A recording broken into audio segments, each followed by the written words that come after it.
with our elite boardroom members last week, and it's to do with your genius zone, identifying what are the tasks that make the biggest difference in your business that add the most value. So there's a great saying: profit is prince, momentum is profit is prince, cash flow is king, but momentum is emperor.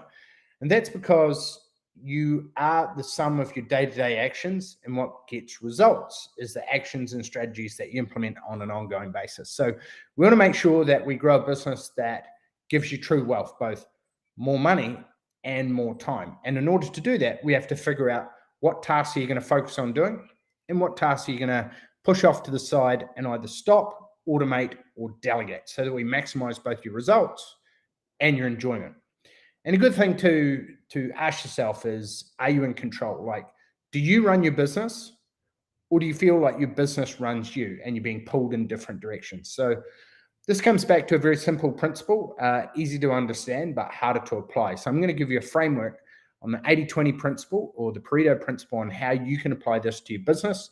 And if you do this exercise every 90 days, it's going to make a massive difference to what you get done, your income, your results, and the enjoyment of your business, and also getting your team to step up. So there's lots of stuff that you can do in business, but we want to make sure that we reduce the overwhelm and we maximize the results. And this is, let me share my screen with you. All right.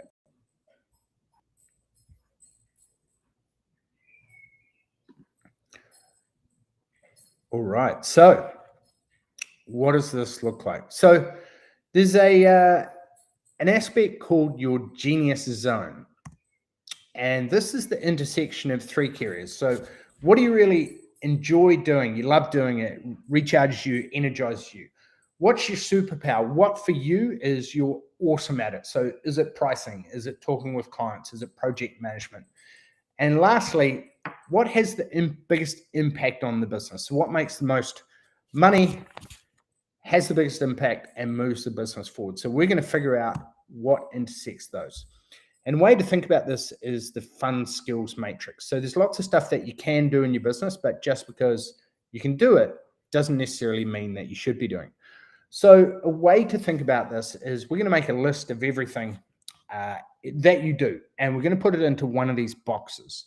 So is it low skill and low fun? And that's the stuff that we want to systemize and get rid of first. And that might be admin, invoicing, doing payroll, etc. And then what we want to do is, we're going to figure out what's high skill and low fun. That might be project scheduling. It might be pricing jobs. It might be dealing with clients. And then what's high skill and high fun?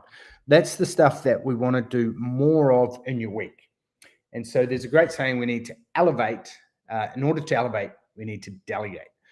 So let's go through and let's figure out what we are going to do to get off your plate, systemize things.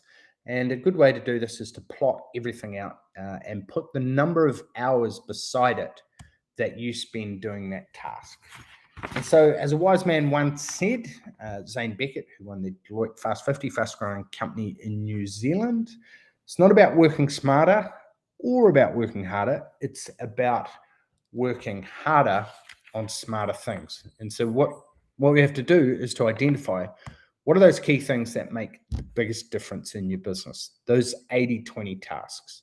That if you only had to do three things this week, like let's say you were incapacitated in some way, or you had a tragic event happen and you had to look after someone in your family 4 days a week. If you'd only work 1 day a week, what would you actually do in that 1 day? Because everyone has 24 hours a day, and most people in the construction sector are working hard, but not everyone gets the same results.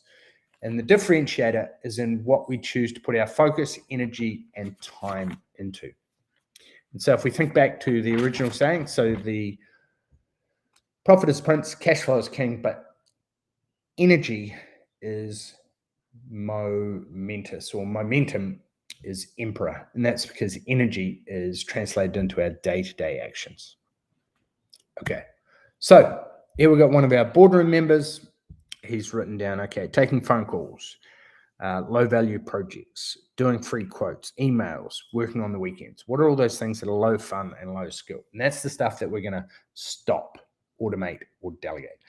Then next, what's medium fun and medium skill? So site visits, admin assistant, back costing, sales, banking and payroll, meetings, procurement, and compliance work.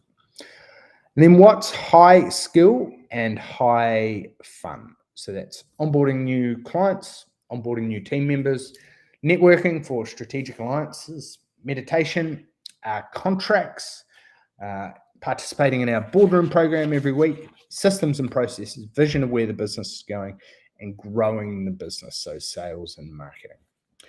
So how do we action this? Well, we've got a tool for you to help enjoy the genius, identify what's in the genius zone.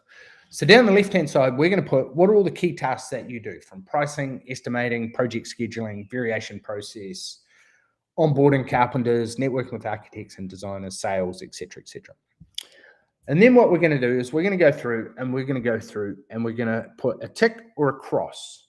So is doing sales impactful to the business? It doesn't move the needle, doesn't make a massive difference. Yes. Is it a superpower for me? So does it come naturally? Does it recharge me? And then lastly, do I love doing this? So anything that has 3 X's, that's crap that we're going to scrap. Now, anything that has 3 ticks, that's your genius zone. And that's what we want to focus on doing more of. And we can only do more of that by getting rid of some of the other stuff, because you only have a certain amount of time in the day. Now, anything that is impactful, so pricing and estimating, but isn't a superpower for you or you don't love doing, then it's a massive opportunity to be delegated or re-resource. And basically, it's something crucial to the business that would be better done by someone else. And so if you think about it, if you're doing pricing, project management, scheduling, sales, marketing, and looking at the numbers, then you're only doing 20% at most across those five things. If we have someone who can do 100% of their time focused on, say, pricing or estimating, then even if they're only 80% as good as us, if we give them the systems, the processes, the weekly system to check in with, we're looking at the numbers every week, we're looking at forecast versus actual, we're recalibrating the work in progress each week, we know whether the project's on track or not, we're going to get way better results than if it's just us doing it. So that's a big thing to think about, is when you're thinking, but no one else can do it as well as me. It's like, well, of course they can. But are you giving it your best effort? And if we build a system, hire and train someone to do that, we're going to get 10x better results, and you're going to love your business a lot more. So next step is we're coming up with this list. What are we going to stop doing? So remember, that's the stuff that's got the 3 X's. It's free quotes, picking up materials, occupational health and safety inspections, purchase orders, site set out, etc., etc. So we take the systems off the TPB membership website, implement these processes, or stop doing them altogether. And then we're going to delegate them to someone else and change them. And then what's the cash flow generating stuff, and what's the high value stuff that you do that you should be doing more of? And how do we work out whether you should be doing more of it? Well, the easiest thing is to do your professional builders rate. So we take that and we work out here, what's your overall salary, your company profit? We add that together, it's 140K. Divide it by number of weeks, so we get 2,800 a week. If you're doing 60 hours a week, like a lot of people before they come to us, you would find your professional builders rate is $47 an hour. So anything below $47 an hour, whether it's at home or in the business, we want to get rid of or get someone else to do. And we're going to work on that over the next 90 days. After that 90 days, we should have brought back at least 10 hours per day. Now, 10 hours per week. Now, you're going to have to be ruthless, and you have to decide, do I want to grow a proper business with systems, people to run those business systems? Because you don't build your business, you build your team, and your team run the business.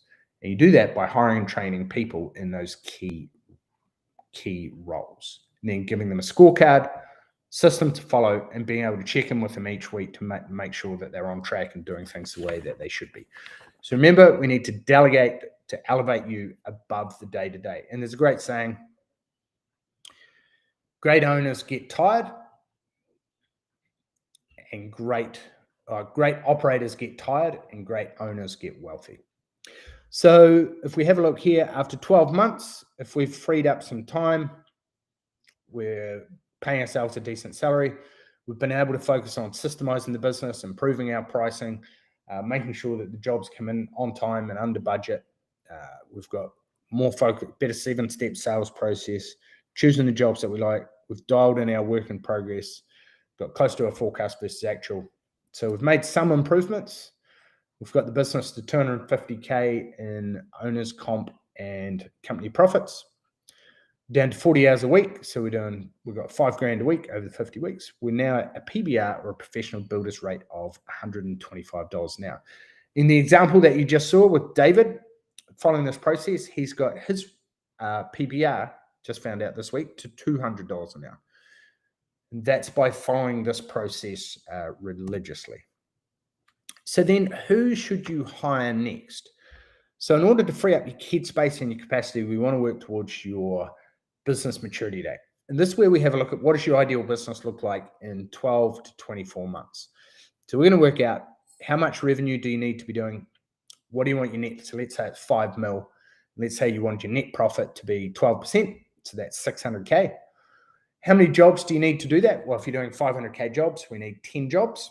Gross margin of at least 20, ideally 25%. Days off per week. So, are you taking Fridays off like some of our members?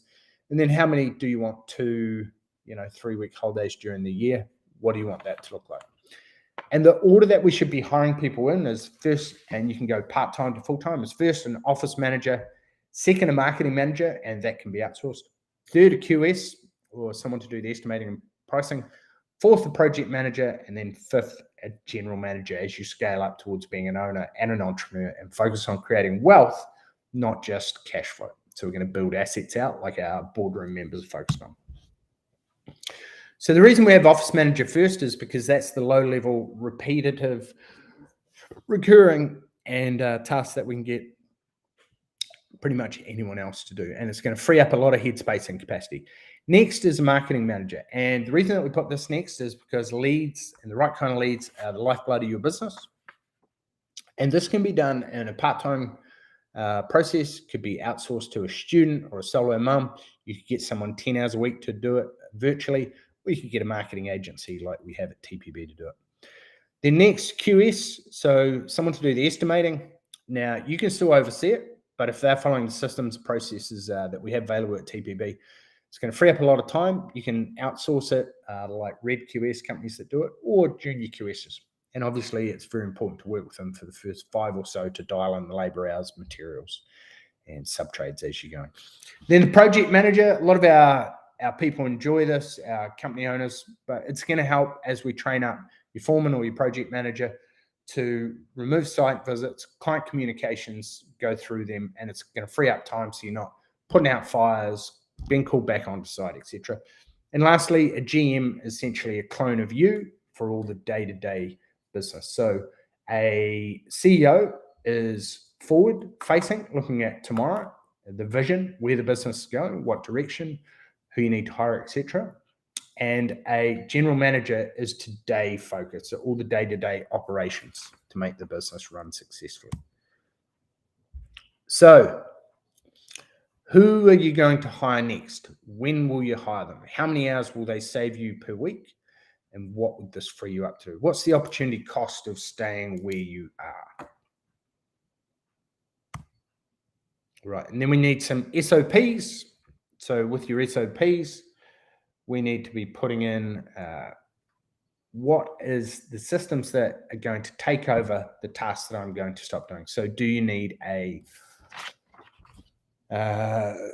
job description? Do you need a scorecard for the next role that you're going to hire for? Do you need to whip up an ad? What is it that you need to be doing? And then lastly, obviously your default diary is going to change, and we need to make sure that we have that sorted for how it's going to free up your week. So task from here, work out your genius list, go through the stop doing figure out your business maturity date, put those numbers in, and get a list of stuff that's in your genius zone, and stop doing lists. That's going to massively free up your time. All right, that's it from me today.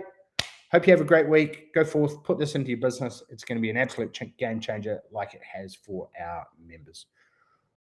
All right, that's it from me. Hope you have an awesome day. Cheers.